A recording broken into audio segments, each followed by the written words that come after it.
کہ پروفیسر راضی در حقیقت میرے لیے قابل احترام ہیں۔ یہ بات تمہارے بھی علم میں آ چکی ہے کہ فاخرہ جیسی آتش مزاج لڑکی نے صرف ان کی دولت سے متاثر ہو کر ان سے شادی کی تھی۔ اس سے پہلے وہ میرے ساتھ شادی کرنا چاہتی تھی، لیکن میں ایک کلاش آدمی تھا اور اسے وہ سب کچھ نہیں دے سکتا تھا جس کی وہ خواہش مند تھی۔ اس نے مجھ سے صاف صاف کہہ دیا کہ اسے دولت درکار ہے، اور میں نے اس سے نفرت کا اظہار کیا، جسے اس نے بخوشی قبول کر لیا۔ اس کے بعد پروفیسر راضی نے اس سے شادی کر لی، لیکن مجھے علم ہوا کہ وہ بحیثیت شوہر پروفیسر راضی کو کوئی حیثیت نہیں دیتی اور غلط راستوں کی راہی بن چکی ہے۔ تب میں نے اسے ٹیلی فون کیا اور اپنی محبت کا حوالہ دے کر اس تک پہنچنے کی خواہش کا اظہار کیا، اور نائلہ، میں یہاں آ گیا۔ میں جو جذبے لے کر یہاں آیا تھا، اس کا اظہار میں تم پر نہیں کر سکتا تھا۔ کون سا جذبہ؟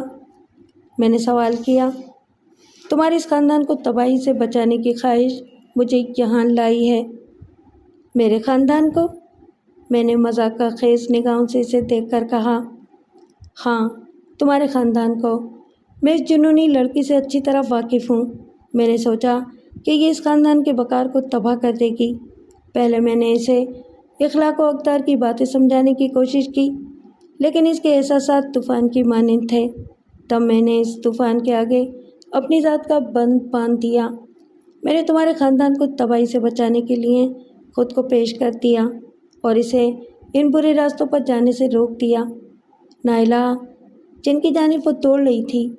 میں تم سب کا مجرم ہوں، لیکن اپنے ضمیر کا مجرم نہیں، کیونکہ میں نے اپنے ضمیر کی آواز پر لبیک کہتے ہوئے تمہارے خاندان کی مدد کی ہے۔ جواد کے ان الفاظ پر میں شدت جذبات سے گونگ رہ گئی۔ اس اجنبی شخص نے ہمارے خاندان کو رسوائیوں سے بچانے کے لیے کتنی بڑی قربانی دی تھی۔ میرے دل میں اچانک اس کی عزت بڑھ گئی۔ میں نے لرزتی ہوئی آواز میں کہا، کیا یہ سچ ہے مسٹر جواد؟ کیا یہ سچ ہے؟ یہ تو بڑی ناانصافی ہوئی آپ کے ساتھ۔ آپ نے ہمارے لیے ہی سب کچھ کیا اور ہم آپ کو مجرم سمجھتے رہے۔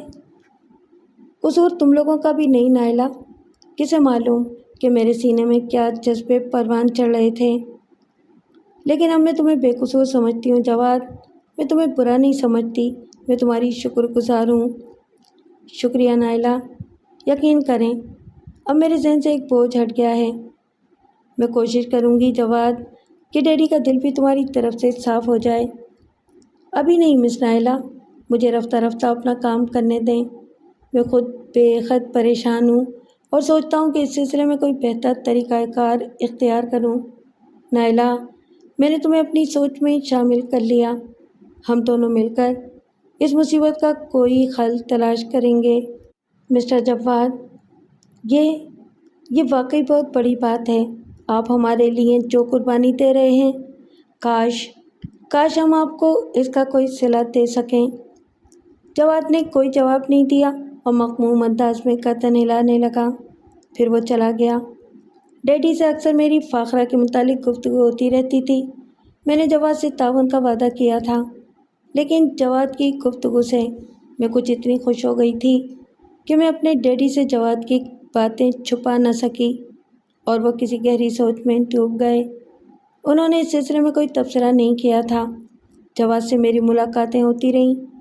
عموماً وہ چھپ چھپ کر ہی مجھ سے ملا کرتا تھا، اور کئی بار اس نے فاخرہ کا تذکرہ بھی کیا تھا کہ وہ جواد کے آ جانے کی وجہ سے مطمئن ہو گئی ہے، اور کسی طرح وہ اس سلسلے میں پریشان ہے کہ میرے ڈیڈی نے جائیداد اور دولت میرے نام منتقل کر دی ہے۔ میں اب جواد سے کافی بے تکلف ہو گئی تھی، لیکن ایک رات ڈیڈی میرے کمرے میں آ گئے۔ ان کے چہرے پر عجیب سی مردنی چھائی ہوئی تھی۔ میں نے سنبھل کر انہیں خوش آمدید کہا۔ انہوں نے بھرائی ہوئی آواز میں پوچھا، نائلہ، ایک بات پوری سنجیدگی سے بتاؤ۔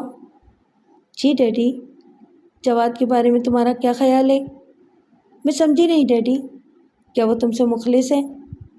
میں نے آپ کو اس کے بارے میں جو کچھ بتایا ہے، اگر آپ اسے خلوص کی نشانی سمجھتے ہیں تو پھر تو وہ مخلص ہی ہے ڈیڈی۔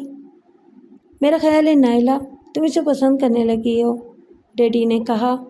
اور میں تعجب سے ڈیڈی کو دیکھنے لگی۔ پھر بولی، پسندیدگی کے جذبات صرف اس حد تک ہیں ڈیڈی کہ وہ قربانی دے کر ہماری مدد کر رہا ہے۔ کیا یہ ممکن ہے کہ میں تمہیں اس کی زندگی سے منسلک کر دوں؟ ڈیڈی نے سوال کیا۔ کس طرح ڈیڈی؟ میرا مطلب ہے کہ میں تمہاری اس سے شادی کر دوں۔ ڈیڈی کے ان الفاظ پر میں چونک پڑی تھی۔ پھر میں نے گردن ہلاتے ہوئے کہا، میں نے کبھی اس بارے میں سوچا نہیں ڈیڈی، کبھی نہیں سوچا، نہ ہی میرے ذہن میں جواد کے لیے یہ تصور پیدا ہوا ہے۔ پتہ نہیں آپ یہ سوال کس انداز میں کر رہے ہیں۔ صرف اس لیے پوچھ رہا ہوں نائلہ تم سے کہ کیا تم اس سے محبت کرنے لگی ہو؟ نہیں ڈیڈی، جس احمقانہ لفظ کا آپ نے تذکرہ کیا ہے اس کا میری زندگی سے کوئی تعلق نہیں ہے۔ کیا تم سچ کہہ رہی ہو؟ میں نے ڈیڈی کے چہرے پر سکون کے آثار دیکھے۔ ہاں ڈیڈی، بالکل سچ، مگر آپ یہ سب کچھ کیوں پوچھ رہے ہیں؟ کیا بتاؤں نائلہ، بعض اوقات انسان اپنی زندگی میں کوئی ایسی بھیانک غلطی کر بیٹھتا ہے کہ اس کے بعد اسے ہی نہیں بلکہ اس کے متعلقین کو بھی اس غلطی کی سزا بھگتنی پڑتی ہے۔ اگر مجھ سے حماقت نہ ہوئی ہوتی تو فاخرہ جیسی شیطان عورت میری زندگی میں کبھی نہ آتی۔ تم اسے نہیں جانتی، وہ بےحد چالاک ہے، شیطان صفت عورت ہے۔ میں جانتا ہوں کہ وہ ان دنوں کیا کر رہی ہے، کیا سوچ رہی ہے، لیکن خوف اس بات کا ہے کہ ایک اور شیطان اس کے ساتھ شامل ہو گیا ہے اور اب ہمارا واسطہ 2 شیطانوں سے ہے۔ دوسرا شیطان؟ دوسرا شیطان کون ڈیڈی؟ میں نے تعجب سے پوچھا۔ جواد، ڈیڈی نے جواب دیا اور میرا منہ حیرت سے کھل گیا۔ کیا مطلب؟ مجھے یقین نہیں آ رہا ڈیڈی، کیا مطلب ہے آپ کا؟ ہاں میں جواد ہی کی بات کر رہا ہوں۔ لیکن ڈیڈی وہ تو ہاں بیٹے، اس دنیا میں بہت کم لوگ ایسے ہیں جو جائز ذرائع سے اپنی محنت سے دولت مند بننے کی خواہش رکھتے ہوں۔ زیادہ تعداد ایسے لوگوں کی ہے جو مجرمانہ عمل سے دوسروں کی دولت ہڑپ کر جانا چاہتے ہیں۔ وہ کمبخت جواد بھی انہی میں سے ایک ہے۔ شاید میں تمہارے الفاظ سے دھوکہ کھا جاتا، لیکن قدرت نے میری رہنمائی کی ہے۔ وہ 100% فاخرہ کا اعلی کار ہے اور ان دونوں کی گفتگو میں نے بخوبی سن لی ہے۔ کیسی گفتگو ڈیڈی؟ میری سانس پھولی جا رہی تھی۔ تمہیں علم ہے کہ فاخرہ اب اس بات سے واقف ہو چکی ہے کہ میری دولت تمہارے نام ہو گئی ہے، چنانچہ وہ اس بات پر زخمی ناخن کی طرح بل کھا رہی ہے۔ ہاں میں جانتی ہوں ڈیڈی، اور اب اس نے یہ نئی چال سوچی ہے کہ جواد ایک مشترکہ پروگرام کے تحت تمہارا ہمدرد بن گیا ہے۔ اس نے خود کو تمہارے مفاد میں بنا کر پیش کیا ہے، لیکن یہ پروگرام فاخرہ ہی کا ہے۔ فاخرہ چاہتی ہے کہ وہ تمہیں متاثر کر لے اور اس کے بعد تم سے شادی کر لے۔ وہ فاخرہ کا محبوب ہے اور فاخرہ دولت کے لیے اپنی قربانی دینے کے بعد اپنے محبوب کی بھی قربانی دے رہی ہے۔ وہ چاہتی ہے کہ وہ تم سے شادی کر لے اور تمہاری دولت کا مالک بن جائے، اور ظاہر ہے اس کے بعد یہ دولت فاخرہ کی ہی ہوگی۔ مجھے چکر آ گیا تھا۔ میں اس گھناؤنی سازش کے بارے میں سوچ بھی نہیں سکتی تھی۔ میں خوفزدہ نگاہوں سے ڈیڈی کی صورت دیکھنے لگی۔ پھر ڈیڈی بولے، میں نے یہ سوال اس لیے کیا تھا بیٹی کہ کہیں تم سچ مچ اس سے محبت تو نہیں کرنے لگی؟ نہیں ڈیڈی، ایسی کوئی بات نہیں ہے، میں نے جواب دیا، اور ڈیڈی کافی حد تک مطمئن نظر آنے لگے۔ پھر انہوں نے گردن ہلاتے ہوئے کہا، اب پانی سر سے اونچا ہو چکا ہے نائلہ، ہمیں کچھ کرنا ہوگا۔ ڈیڈی، کیوں نہ ہم پولیس سے اس سلسلے میں مدد لیں؟ نہیں بیٹی، اس طرح ہماری اپنی عزت کیا رہ جائے گی؟ ہمیں پولیس کو بھی تو کچھ ثبوت مہیا کرنے ہوں گے۔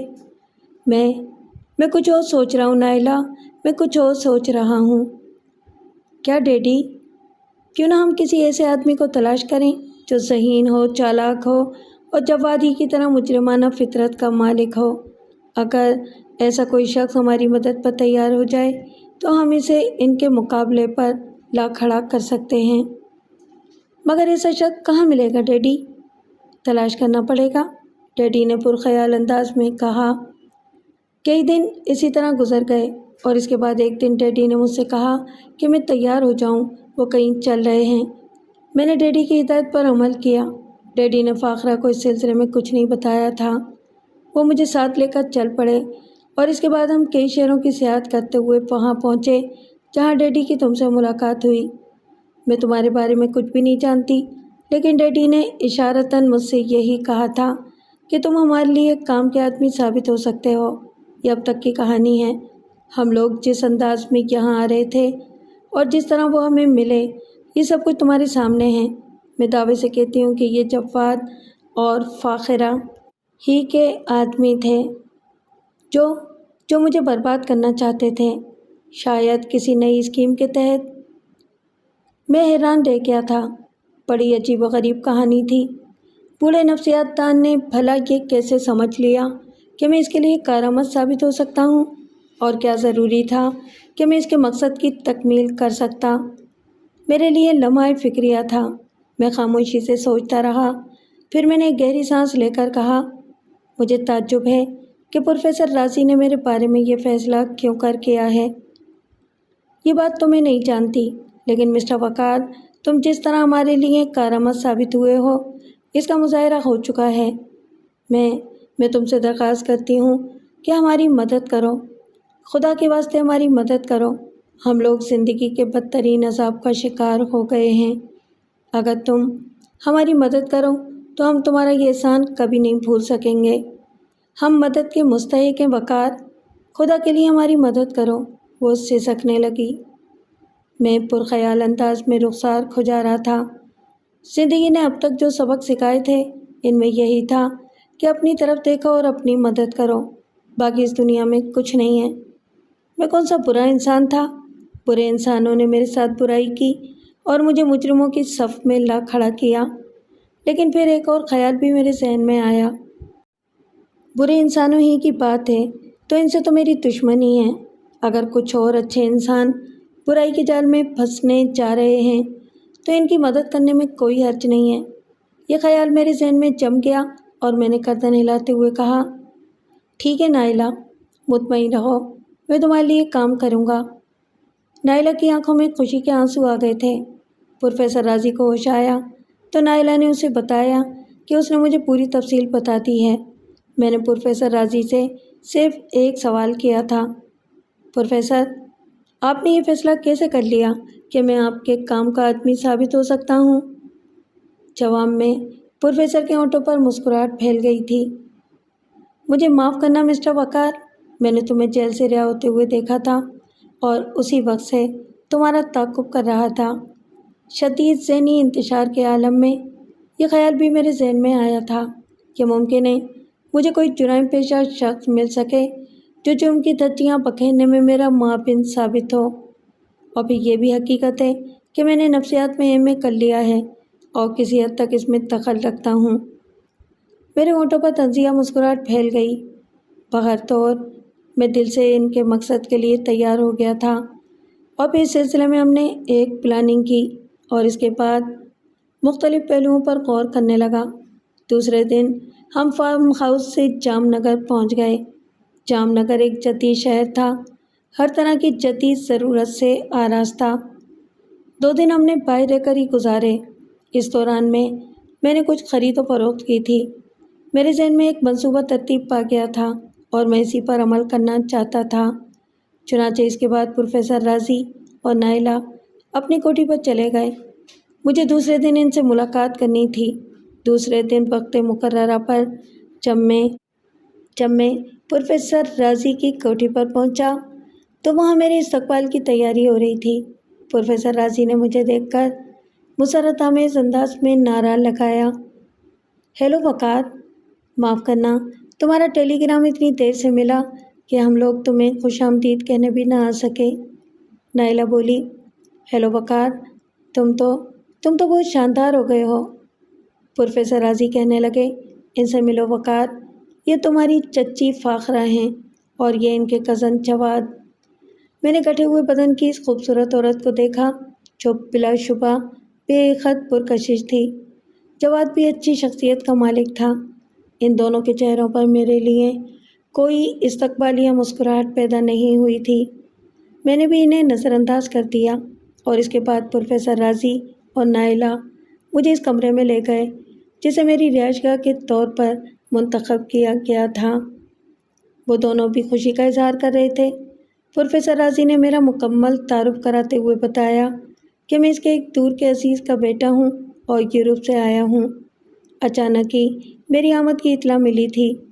رات کے کھانے پر تمام لوگ موجود تھے، لیکن میں نے محسوس کیا کہ فاخرہ اور جواد کچھ خاموش سے ہیں۔ جواد نے مجھ سے بات کرنے کی کوشش کی، لیکن میں نے بھی اس پر توجہ نہیں دی تھی۔ اس کے بعد سب منتشر ہو گئے۔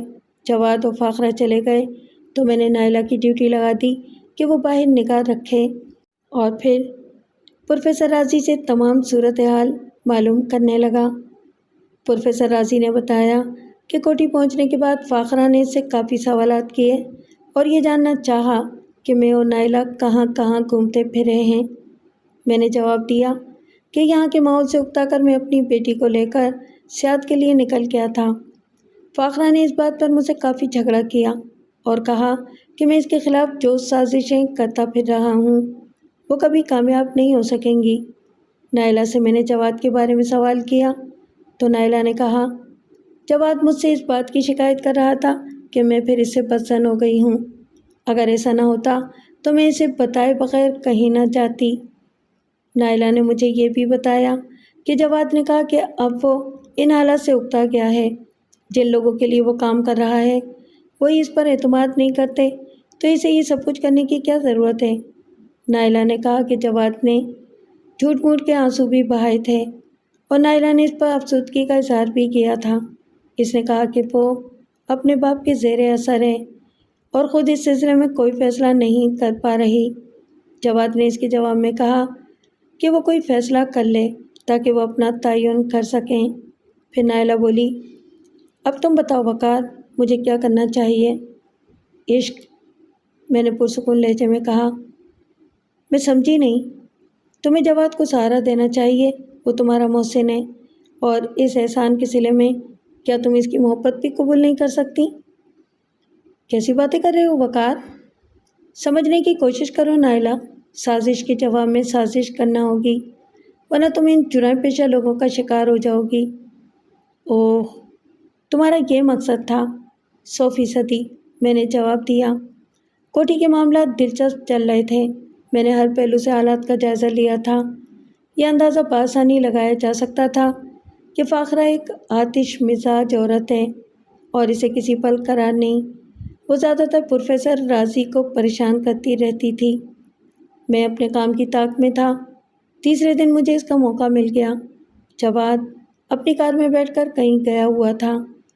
میں نے وہ الیکٹرانک آلات نکالے جن کی خریداری خاص طور پر کی گئی تھی اور اس کے بعد میں نے ایک ڈکٹا فون جواد کی خوبصورت مسیری کے عقبی حصے میں ایسی جگہ لگا دیا جہاں سے ان کی گفتگو صاف سنی جا سکتی تھی، اور اس کے بعد دوسرا ڈکٹا فون میں نے فاخرہ کی خوابگاہ میں لگایا۔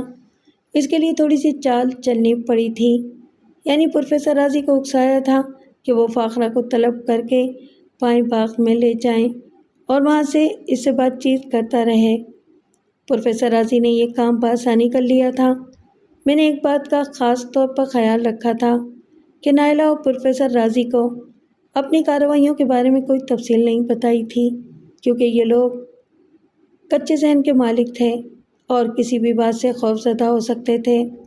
فاخرہ کی مسیری میں بھی ایک ایسی جگہ دستیاب ہو گئی جہاں حساس ڈکٹا فون بآسانی نصب کیا جا سکتا تھا، اور اس کے بعد میں نے ڈکٹا فون کا ریسیور ایک ٹیپ ریکارڈر سے منسلک کر دیا اور اسے بھی ایسی جگہ چھپا دیا جہاں وہ کسی کی عام نگاہوں میں نہ آ سکے۔ اس کے بعد میں اپنی کارروائی سے مطمئن ہو گیا تھا۔ اسی شام جواد سے میری تھوڑی سی جھڑپ بھی ہو گئی۔ یہ جھڑپ نائلہ ہی کے سلسلے میں تھی۔ میں نائلہ سے باتیں کر رہا تھا کہ جواد آ گیا اور اس نے کسی قدر ترش لہجے میں کہا، میں تمہیں کتنی دیر سے تلاش کر رہا ہوں نائلہ، کب فرصت ملے گی تمہیں؟ کیا بات ہے جواد؟ نائلہ نے سوال کیا۔ میرے ساتھ آؤ۔ مسٹر جواد، آپ میری کزن کو اس لہجے میں مخاطب کرنے کی جرأت کیسے کر رہے ہیں؟ تم کون ہوتے ہو؟ جواد نے کرخت لہجے میں سوال کیا۔ نائلہ کا کزن، میں نے جواب دیا۔ دیکھو مسٹر، میزبانی کے کچھ آداب ہوتے ہیں اور مہمانی کے بھی۔ تم یہاں مہمان ہو، مہمان کی حیثیت سے رہو، اس سے آگے بڑھنے کی کوشش مت کرو۔ اور تم میزبان ہو کیا جواد؟ جہاں تک میری معلومات کا تعلق ہے تم فاخرہ صاحبہ یعنی چچی جان کے کزن ہو اور یہاں مہمان آئے ہو۔ میرا خیال ہے کہ مہمانوں کو اپنی اوقات میں رہنا چاہیے۔ تم مجھے میری اوقات بتا رہے ہو؟ ابھی نہیں، لیکن اگر تم نے زیادہ فضول باتیں کی تو میں مجبوراً اسی وقت تمہیں اپنی اور تمہاری اوقات سے آگاہ کر دوں گا، میں نے کھڑا ہوتے ہوئے کہا، اور جواد کسی قدر گھبرا سا گیا۔ پھر وہ تیز قدموں سے واپس چلا گیا تھا۔ نائلہ عجیب سی نگاہوں سے مجھے دیکھ رہی تھی۔ ان نگاہوں میں پسندیدگی کے جذبات تھے۔ پھر اس نے آہستہ سے کہا، یہ جواب تم ہی اسے دے سکتے تھے۔ وقار اور کسی میں تو اتنی جرأت تھی ہی نہیں۔ ہم لوگ ان دونوں سے خوف زدہ ہیں۔ تم فکر مت کرو، سب ٹھیک ہو جائے گا نائلہ۔ میں ٹیپ ریکارڈر کا جائزہ لیتا رہتا تھا۔ دوسری صبح میری آنکھ جلدی کھل گئی اور میں نے شغل کے طور پر ٹیپ ریکارڈر کا کیسٹ ریوائنڈ کر کے اسے سننے کی کوشش کی اور خوشی سے اچھل پڑا۔ یہ ٹیپ ریکارڈر ٹائم ریکارڈر تھا، یعنی جب ڈکٹا فون پر کوئی آواز سنائی دیتی تو آٹومیٹک ٹیپ ریکارڈر خود آن ہو جائے گا اور ریسیور سے وہ آواز ریکارڈ کرنا شروع کر دے گا۔ یہ جدید ٹیپ ریکارڈر اور ڈکٹا فون میں نے نائلہ ہی کے پیسوں سے خریدا تھا اور اب یہ میری مدد کر رہا تھا۔ میں نے کیسٹ پر کچھ آوازیں سنی۔ پہلے بھی بہت سی باتیں ریکارڈ ہو چکی تھیں، لیکن یہ میرے کام کی نہیں تھیں اور میں نے انہیں ضائع کر دیا تھا۔ لیکن آج جو گفتگو میں نے سنی، اسے سن کر میں خوشی سے اچھل پڑا۔ یہ پہلی آواز فاخرہ کی تھی۔ اور ڈارلنگ، تم اس کائنات کے سب سے خوبصورت انسان ہو۔ اس ذلیل بوڑھے کے ساتھ زندگی گزارتے ہوئے میں تو زندگی سے بہت دور نکل گئی تھی۔ ان حسین لمحات میں اس کریہ انسان کا نام نہ لو فاخرہ، مجھے ذہنی کوفت ہونے لگتی ہے۔ یہ ذہنی کوفت تو ہمارا مقدر بن گئی ہے۔ اب ان کمبختوں کو دیکھو، نہ جانے کسے اپنے ساتھ لے آئے ہیں۔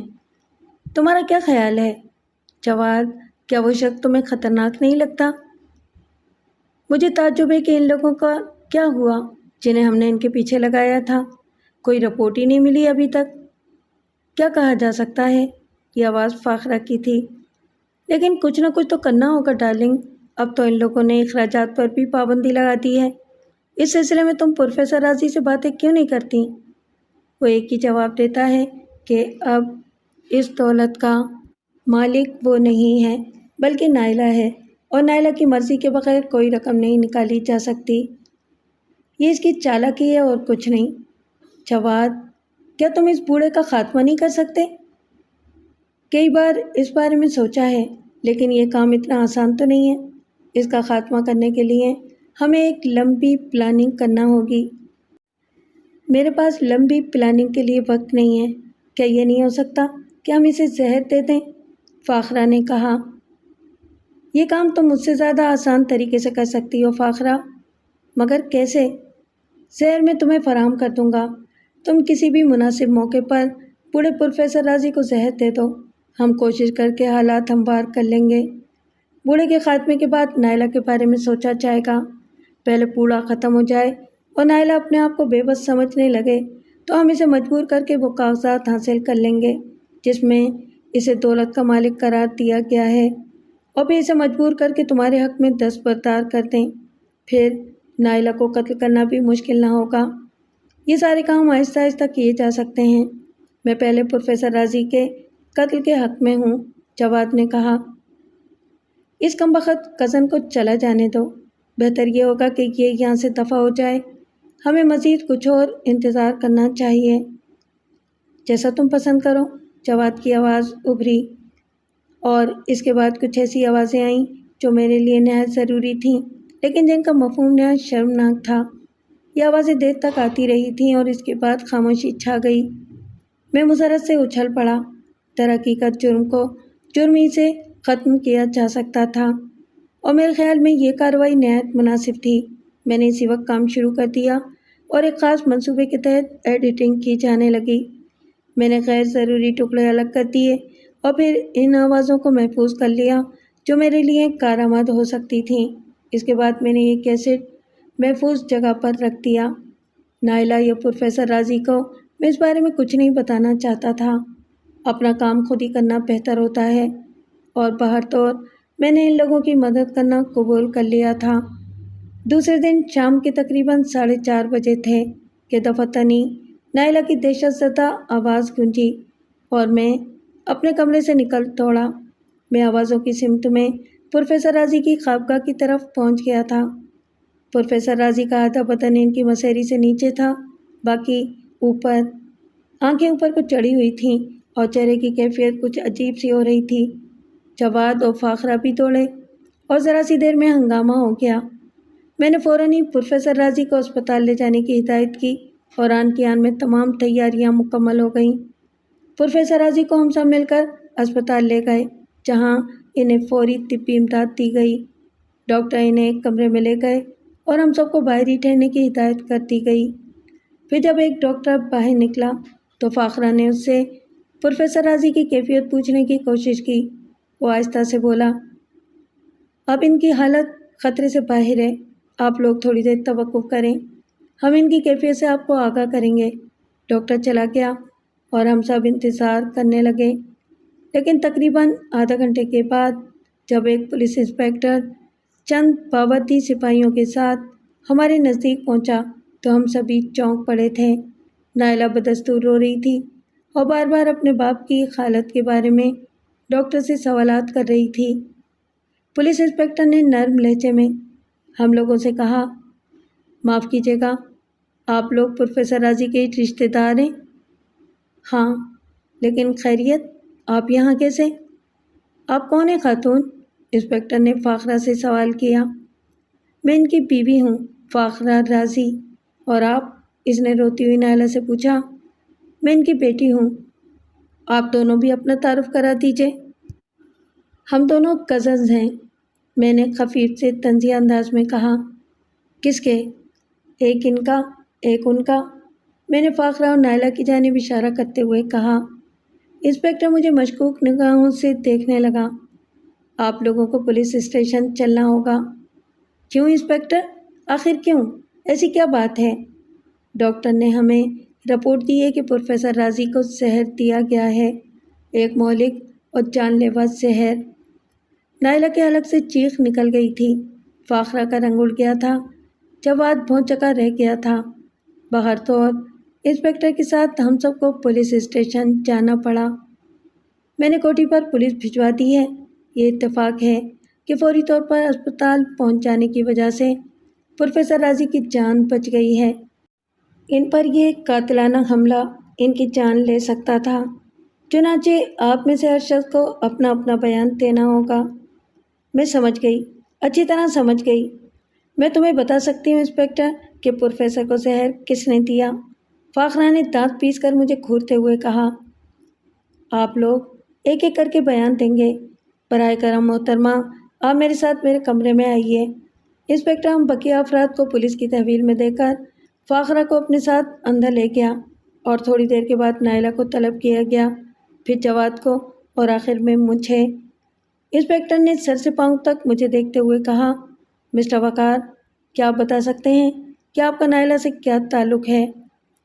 میں اس کا چچا زاد بھائی ہوں اور کچھ دن پہلے لندن سے آیا ہوں۔ لندن میں آپ کیا کرتے تھے؟ میرا چھوٹا موٹا سا کاروبار ہے، لیکن آپ کا کیا خیال ہے انسپکٹر؟ کیا میں پروفیسر راضی پر قاتلانہ حملے کرنے کا مجرم ہو سکتا ہوں؟ ہر چند کے کسی کے بیانات کسی کو بتائے نہیں جا سکتے، لیکن میں آپ کو یہ خصوصی رعایت دے رہا ہوں۔ پروفیسر راضی کی بیگم فاخرہ کا کہنا ہے کہ آپ ہی وہ اجنبی شخص ہیں جو ابھی چند روز پہلے ان لوگوں کے درمیان آئے اور آپ نے نائلہ سے پینگیں بڑھانا شروع کر دیں تاکہ اس سے شادی کر کے پروفیسر کی دولت پر قابض ہو سکیں۔ جواد صاحب کا کہنا ہے کہ آپ ان کی نگاہوں میں ایک مشکوک شخصیت کے مالک ہیں اور 100% اس حادثے کے ذمہ دار ہو سکتے ہیں۔ بس مس نائلہ کا بیان آپ کے حق میں جاتا ہے۔ مس نائلہ نے ہمیں تفصیل بتاتے ہوئے فاخرہ رازی اور جواد صاحب کے تعلقات کا ذکر بھی کیا ہے۔ ہم جلد بازی میں کوئی کام کرنا نہیں چاہتے۔ مسٹر وقار، آپ کی اپنی اس سلسلے میں کیا رائے ہے؟ انسپکٹر صاحب، آپ اس مقدمے کو عدالت میں پیش کر دیجیے، جسے چاہیں گرفتار کر لیجیے۔